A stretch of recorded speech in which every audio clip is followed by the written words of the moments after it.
Sylvain Bureau, thanks for joining us on Xerfi Canal. You are an associate professor at ESCP Europe and you are an expert of the concept of the improbable. This concept, you've been working on it with teams at Stanford University, at the Centre Georges Pompidou in Paris, and also with the famous venture capital firm Mistletoe in Japan. So first question, could you tell us more about this concept, the improbable? Yeah, so the improbable is a big challenge today. Let's take the case of the election of President Trump. The Brexit in the UK or the Yellow Vest movement in France, all these situations were highly improbable. And it's hard to predict these situations. It's not like when you play the lottery, for instance, you face a risk. You have one chance out of 36 million to win.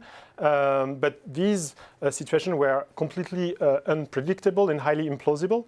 And many markets work the same way. So you have more and more new competitors, Facebook, Airbnb, BlaBlaCar, you name them, who completely disrupted markets.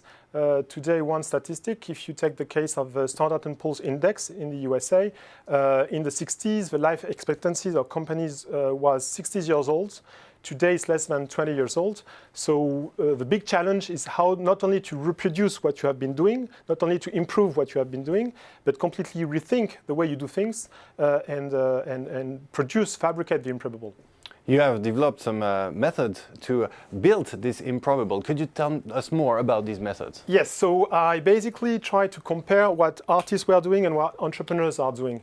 Because artists are really good at creating the improbable and make sense out of that. So I designed this method called art thinking. Art thinking is a method to help you create the improbable with certainty. So we don't need you to be creative. You follow the method and you're going to be creative for sure. Art thinking is complementary to design thinking. Design thinking is really focusing on the users. Business thinking is also focusing on the clients. We don't care about the clients. We don't care about the users. What we care for is you as a creator. We care for the fit between you and your project. Because we know that if, for instance, this commercial alone, even a great product, a great opportunity is not enough. You need to connect it with this magazine to create the authority.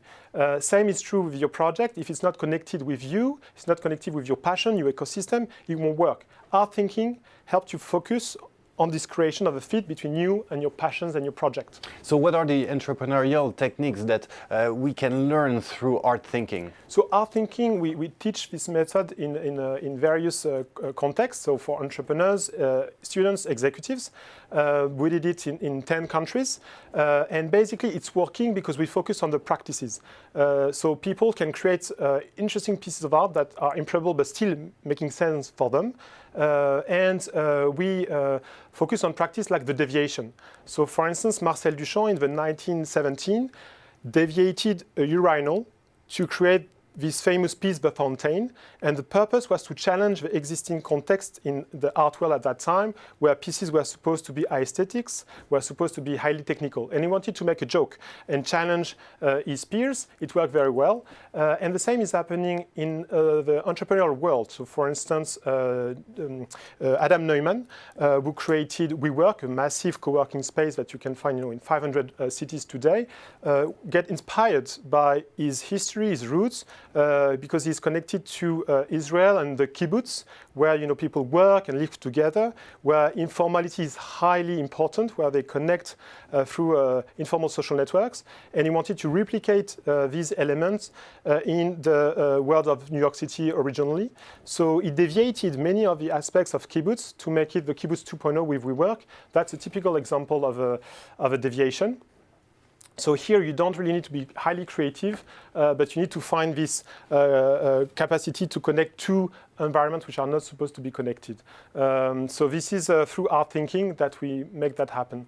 Well, thank you very much, Sylvain Bureau. And for those of our viewers who would like to know more about deviation, you've wrote a short introduction to deviation in your latest book, which is called Free Your Pitch. It has been published recently by Pearson. Thank you very much. Thank you.